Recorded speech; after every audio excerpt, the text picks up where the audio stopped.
بسم اللہ شریف کو ان 7 جگہ مت پڑھنا۔ بسم اللہ الرحمن الرحیم۔ السلام علیکم ورحمۃ اللہ وبرکاتہ۔ ناظرین کرام، قرآن پاک اللہ تبارک و تعالیٰ کی عظیم کتاب ہے۔ یہ برکت والی کتاب ہے۔ اس کی ہر آیت کریمہ مومنوں کے لیے شفا ہے۔ اس کے ایک ایک حرف میں 10 نیکیاں اللہ تبارک و تعالیٰ نے مقرر فرمائی ہیں۔ قرآن کریم دنیا اور آخرت کی پریشانیوں کا علاج ہے۔ قرآن پاک رحمتوں کا خزانہ ہے، لیکن اس عظیم رحمت والے خزانے سے مالا مال ہونا ہو تو پہلے سچے دل سے بسم اللہ الرحمن الرحیم پڑھو، پھر اس خزانے کو کھولو اور زیادہ سے زیادہ اللہ تبارک و تعالیٰ کی رحمتوں کو حاصل کرو۔ جب قرآن کریم جیسی عظیم کتاب بغیر بسم اللہ الرحمن الرحیم کے نہیں کھلتی تو دوسرے جائز کام کی برکتیں بغیر بسم اللہ الرحمن الرحیم کے کیسے حاصل ہو سکتی ہیں؟ حضرت عثمان بن عفان رضی اللہ تعالی عنہ نے رسول اللہ صلی اللہ علیہ وسلم سے بسم اللہ کی نسبت سوال کیا تو حضور اکرم نور مجسم صلی اللہ تعالی علیہ وآلہ وسلم نے فرمایا، یہ اللہ تبارک و تعالی کا نام ہے۔ اللہ تعالی کے بڑے ناموں اور اس میں اس قدر نزدیکی ہے جیسے آنکھ کی سیاہی اور سفیدی میں۔ حضرت جابر رضی اللہ تعالی عنہ فرماتے ہیں، جب یہ آیت مبارکہ بسم اللہ الرحمن الرحیم اتری، بادل مشرق کی طرف چھٹ گئے، ہوائیں ساکن ہو گئی، سمندر ٹھہر گیا، جانوروں نے کان لگا لیے، شیاطین پر آسمان سے شعلے گرے، اور پروردگار عالم نے اپنی عزت و جلال کی قسم کھا کر فرمایا کہ جس چیز پر میرا یہ نام لیا جائے گا اس میں ضرور برکت ہوگی۔ سامعین کرام، حضرت ابن مسعود رضی اللہ تعالی عنہ فرماتے ہیں کہ جہنم کے 19 دروازوں سے جو بچنا چاہتے ہو تو بسم اللہ الرحمن الرحیم پڑھو۔ اس کے بھی 19 حروف ہیں، ہر دروازے سے بچاؤ بن جائے گا۔ اسے ابن عطیہ نے بیان کیا ہے، لیکن کچھ ایسی جگہیں ہیں جہاں پر بسم اللہ الرحمن الرحیم پڑھنا حرام ہے، جائز ہی نہیں۔ ہر انسان جہاں چاہتا ہے پڑھ لیتا ہے۔ کچھ لوگوں کی ایسی عادت بن چکی ہے کہ وہ ہر کام کرنے سے پہلے ایک دم بسم اللہ الرحمن الرحیم پڑھتے ہیں۔ تو کچھ ایسی بھی جگہ ہیں جہاں پہ بسم اللہ الرحمن الرحیم ہمیں نہیں پڑھنی چاہیے۔ جہاں پر بسم اللہ الرحمن الرحیم انسان اگر پڑھے گا تو وہ گناہ گار ہوگا۔ بسم اللہ کا پڑھنا ایسی جگہ پر، ایسے مقامات پر جائز ہی نہیں ہے۔ اب آپ یہ سمجھ لیجئے کہ کن مقامات پر بسم اللہ پڑھنا چاہیے اور کن مقامات پر بسم اللہ نہیں پڑھنی چاہیے۔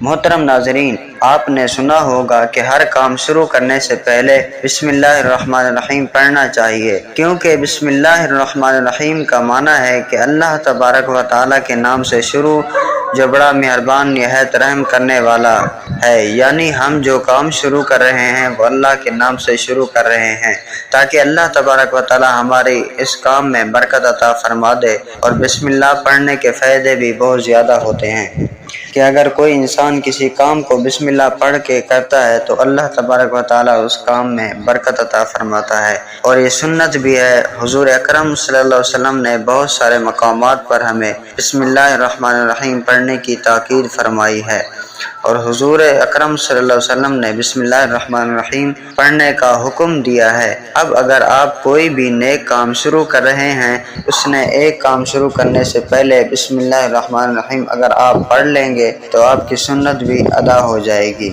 اور اس پہ آپ کو اجر و ثواب بھی ملے گا، اور اس کی برکتیں بھی آپ کو ملیں گی۔ اگر آپ نے کسی نیک کام شروع کرنے سے پہلے بسم اللہ پڑھ لیا تو پھر انشاءاللہ اس میں آپ کا نقصان نہیں ہوگا۔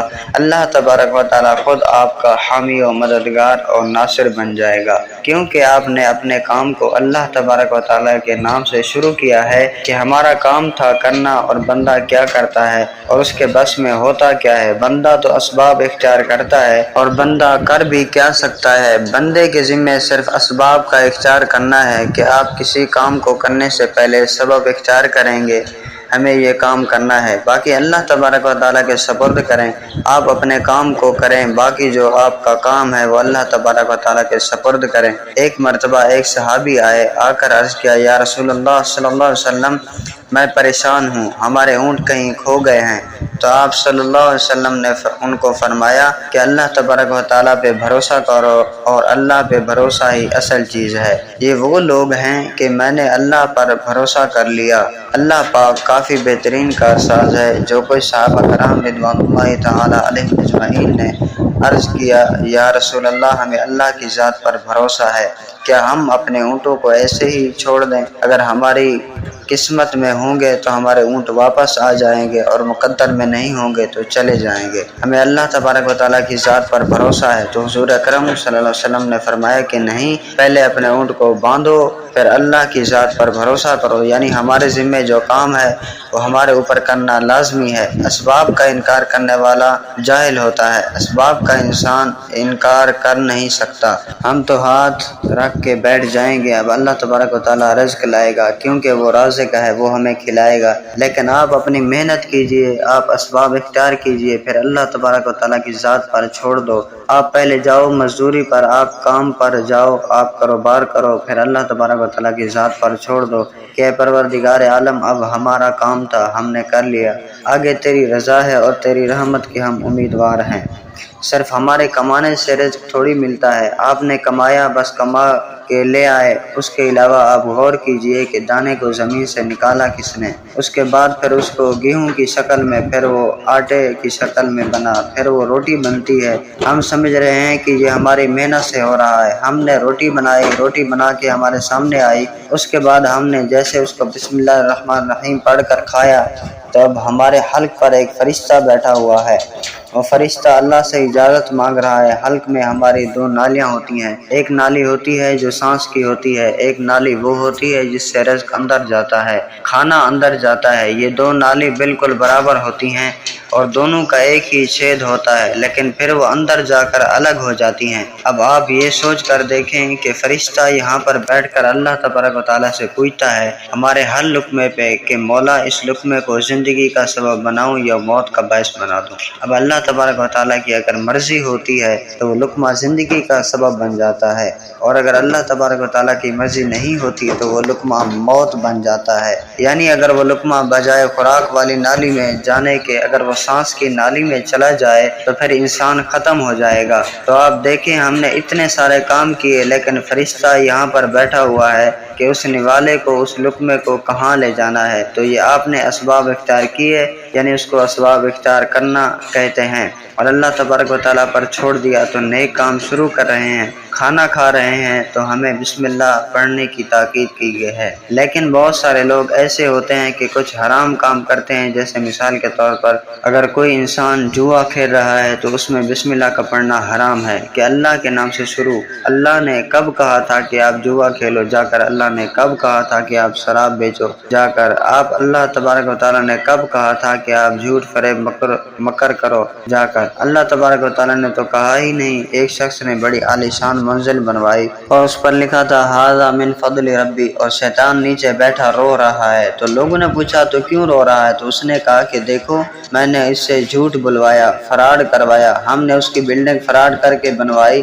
اور یہ لکھ رہا ہے کہ یہ میرے رب کا فضل ہے۔ اللہ تبارک و تعالیٰ نے کہاں کہا کہ جھوٹ بولو؟ اللہ تبارک و تعالیٰ نے کہاں کہا تھا کہ ڈھونگ کرنا؟ اللہ تبارک و تعالیٰ نے کہاں کہا تھا کہ فراڈ کرنا؟ تو مقصد صرف یہی ہے کہ شیطان تو ہر طرح سے انسان کو بہکاتا ہے، تو اس لیے حرام کاموں سے پہلے ہمیں بسم اللہ ہرگز نہیں پڑھنی چاہیے۔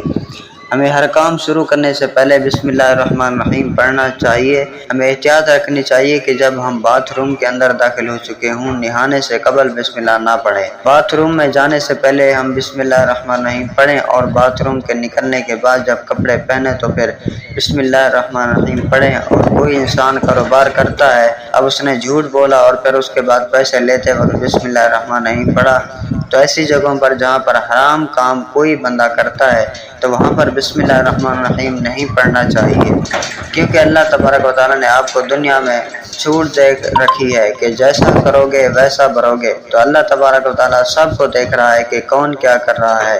تو جو کچھ ہم کر رہے ہیں صحیح یا غلط، اس کے بعد پھر لوگ کہتے ہیں کہ یہ تو اللہ کی مرضی ہے، لیکن یاد رکھنا یہ اللہ کی مرضی نہیں، اللہ کی اجازت ہے۔ اللہ نے آپ کو اجازت دی ہوئی ہے، بس اللہ نے چھوٹ دی ہوئی ہے کہ کر لو دنیا میں جیسا کرنا ہے۔ اللہ ظالم کو ڈھیل دیتا ہے لیکن جب پکڑتا ہے تو چھوڑتا نہیں ہے۔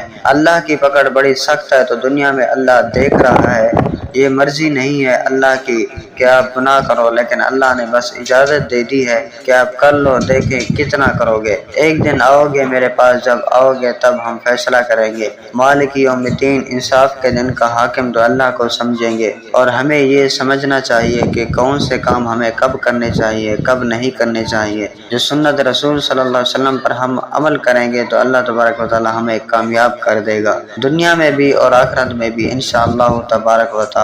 اللہ پاک ہمیں بہت احترام کرنے کی توفیق عطا فرمائے اور ہمارا خاتمہ ایمان پر فرمائے۔ ہمیں ہر کام اللہ کے نام سے شروع کرنا چاہیے، لیکن کچھ حدود اور آداب کو بھی مد نظر رکھنا چاہیے تاکہ اللہ تبارک و تعالیٰ کی رحمتوں کا مستحق بن سکیں۔ اللہ ہمیں صحیح عمل کی توفیق عطا فرمائے۔ آمین آمین۔ جزاک اللہ خیرا کثیرا۔